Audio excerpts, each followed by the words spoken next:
So time check po tayo ngayon. Mag-alas 12 na po ng tanghali. So sa ngayon po, may lakad nga ulit ako ngayong araw. Good morning neighbors, I'm back.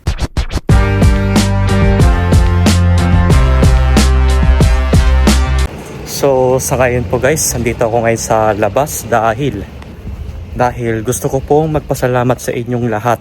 Salamat po sa lahat ng suporta ninyo dahil nakaabot na po ako ng 1,000 subscribers. Salamat po sa lahat ng nag-subscribe sa akin guys, at pinapangako ko po sa inyo na hindi po ako magsasawang mag-upload ng vlogs hanggang sa mapasaya ko po kayo at mabigyan ko po kayo ng inspirasyon. Sana po wag na wag po kayong magsawa na sumuporta sa akin dahil gagawin ko naman po lahat ng makakaya ko para po mapasaya ko po kayo, lalong-lalo na po sa mga kababayan natin na nandito sa Japan. At sana hindi po tayo mawawalan ng pag-asa. Nandito nga po pala ako sa labas ngayon guys dahil gusto ko pong mag-celebrate ngayon. Kasi po first time ko lang pong makaabot ng 1,000 subscribers dito sa YouTube. Kaya ipapakita ko po sa inyo ngayon kung paano po ako mag-celebrate dito sa Japan. Kaya guys, samahan nyo na po ako, tara. So sa ngayon po guys, hindi po masyadong maaraw at medyo makulimlim nga po ngayon. Which is maganda naman po yung panahon dito ngayon. At hindi tayo masyadong maininitan lalo na pag nandito tayo sa labas. So mag-withdraw nga muna po ako ngayon guys. Bago po ako sumakay ng train dahil po sarado po yung post office ngayon. Kaya sa na lang po ako mag-withdraw sa convenience store. Which is no choice po tayo kundi dito lang po tayo mag-withdraw kahit na meron pong charge fee. Okay po, naka-withdraw na tayo ngayon guys at sasakay na po tayo ng train para po mag-celebrate tayo ngayong araw guys.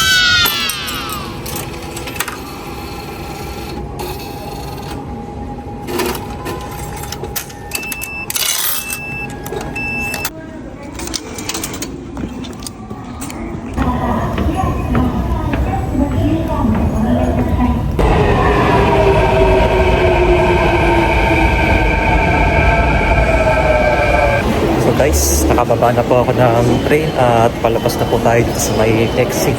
Sakto naman po, nagugutom na rin po ako guys at hindi pa rin po ako kumakain ng lunch. So ito na po yung magiging lunch ko ngayong araw.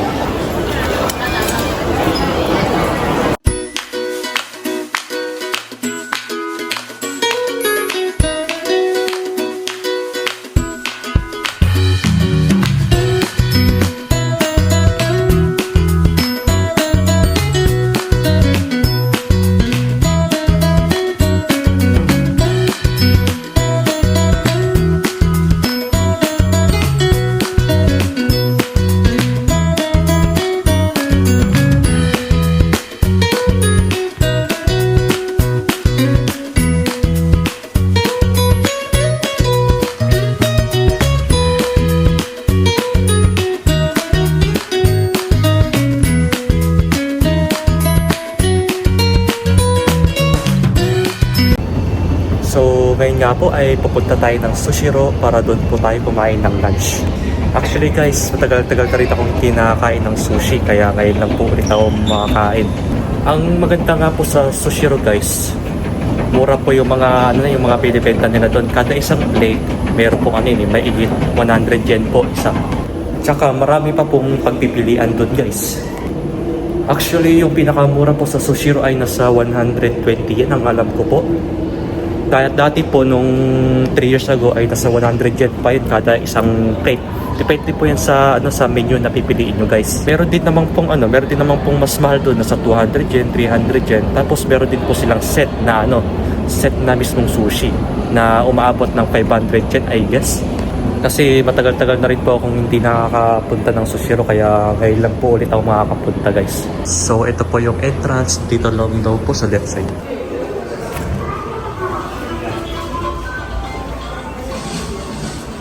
Tapos, pipili po tayo na upuan guys. So, isa lang po. Tapos, counter. Sa counter lang tayo.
guys, kakatapos ko lang pong kumain ng sushi at napusog naman po ako ngayon. Ayun, sa ngayon po, mag-iikot-ikot lang muna po tayo saglit habang may oras na po tayo.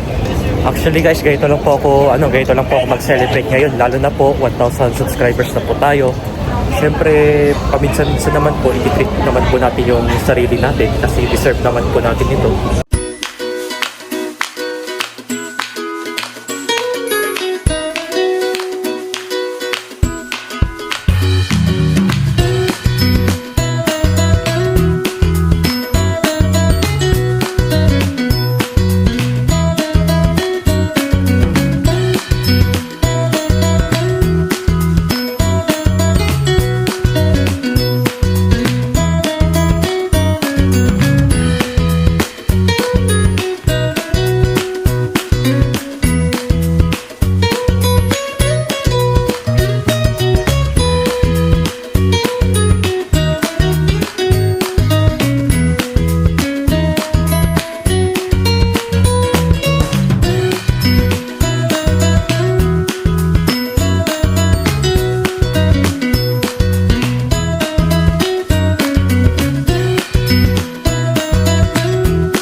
So guys, dala ko nga pala itong lotto ticket ko ng Lotto 7 nung tinayaan ko nung Friday.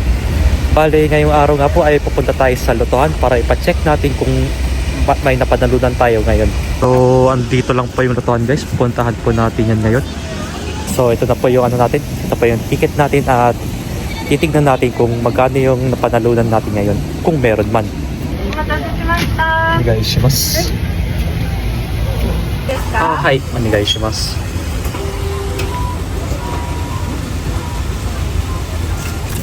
Omedetou gozaimasu. Okay guys, so good news po. Nanalo po tayo ng 1,300 yen. Ito po yung napanalunan natin sa Lotto 7 guys. Bale, 4 na numbers nga po pala yung nakuha ko sa Lotto 7. So ibig sabihin may nakuha pala akong premyo na nagkakahalaga ng 1,300 yen. Ayun, talagang thankful ako kasi nga may nakuha talaga ako. Talagang sobrang laki ng bagay na ito sa akin guys. Kahit na 1,000 yen yung napanalunan ko, malaking tulong na po sa akin to. Kasi pwede na po ako makabili ng ulam sa ganung halaga guys. Tapos ilang araw ko po siyang di ba? Ilang araw ko po siyang kakainin. Pero at least kahit ganun po, nakakatipid pa rin tayo. Okay lang naman po magtaya ng loto guys. Wag niyo lang po sosobrahan para hindi po maubos yung pera nyo. Kasi pag once na na-addict po kayo sa loto tapos hindi nyo po makuha-kuha yung mga premyo, talagang malaki yung mawawala sa inyo. Tsaka wag lang po tayo umasa sa swerte kasi nasa atin talaga yung kapalaran natin. Kung paano po natin siya i-handle. Tsaka wala naman po talagang swerte at malas sa atin guys. Kundi nasa lang natin yan, nasa pagsisikap lang po natin yan. Dahil andun po yung swerte. Pag once na nagsipag tayo at nagsumikap tayo. Syempre ako naman po, laking pasasalamat ko po talaga yun. Lalo na po nakakuha tayo ng 1,300 yen sa loto. Tapos nakaabot na rin po tayo ng 1,000 subscribers sa YouTube. Talagang napakalaking pasasalamat ko po yun guys kay Lord talaga. Syempre naman po, kontento na po talaga ako kung ano po yung meron sa akin kasi di na po ako naghahangad ng iba.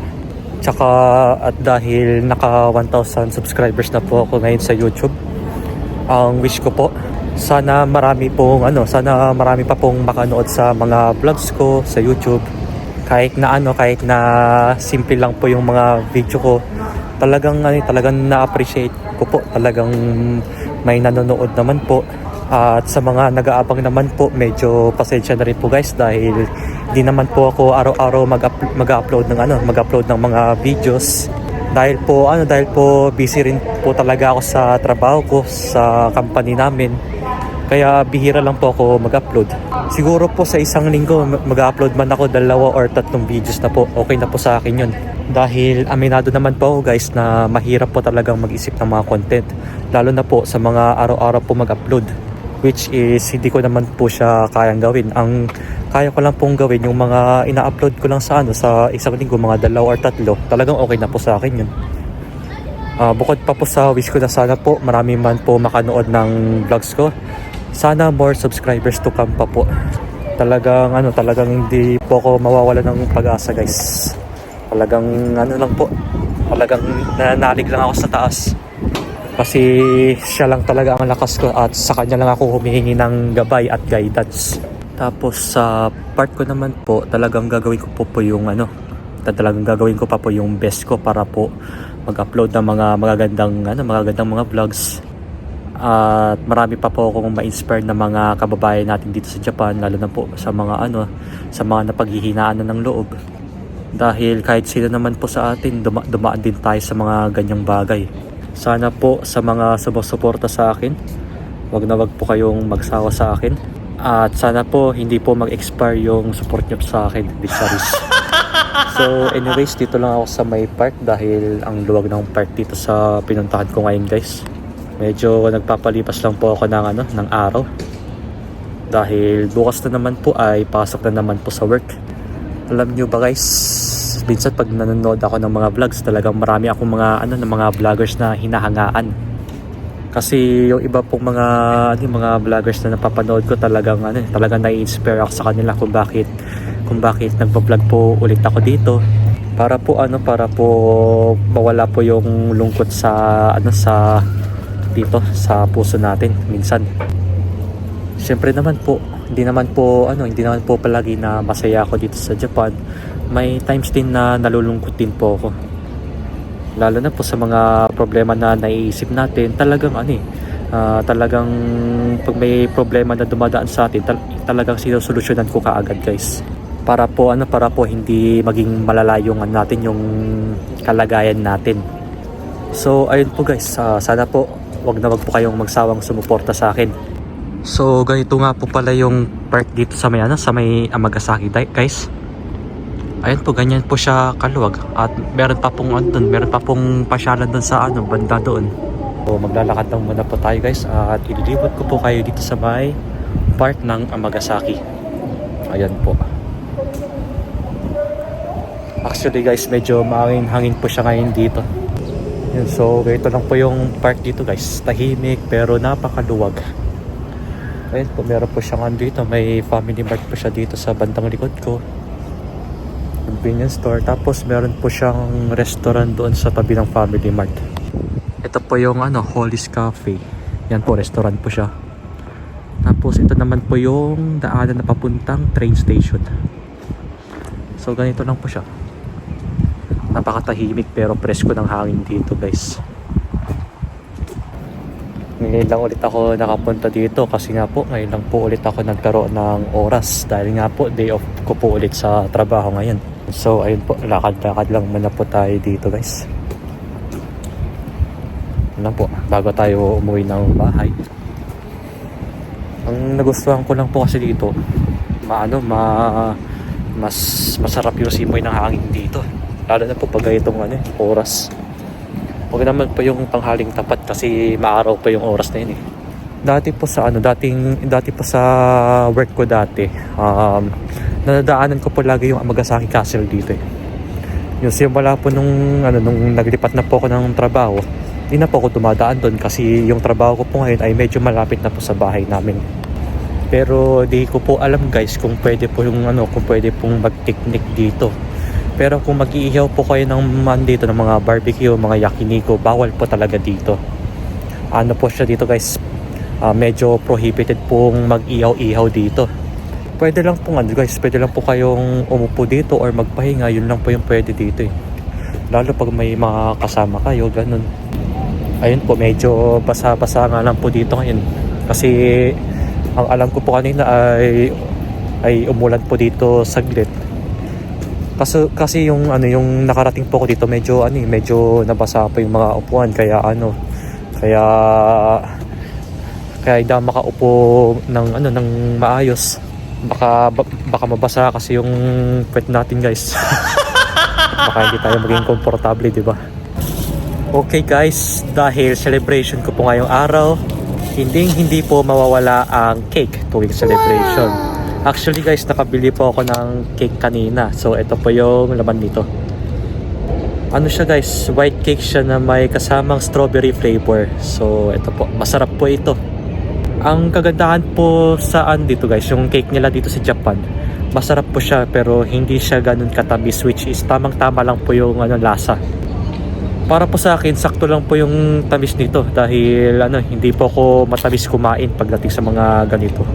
Ganito po ako guys, tuwing magbe-birthday man po ako dati, may cake po. Tsaka pag may ganap po or katulad ng celebration ko, tulad ngayon, syempre may cake din po tayo. At syempre, hindi mawawala ulit ang celebration pag walang regalo.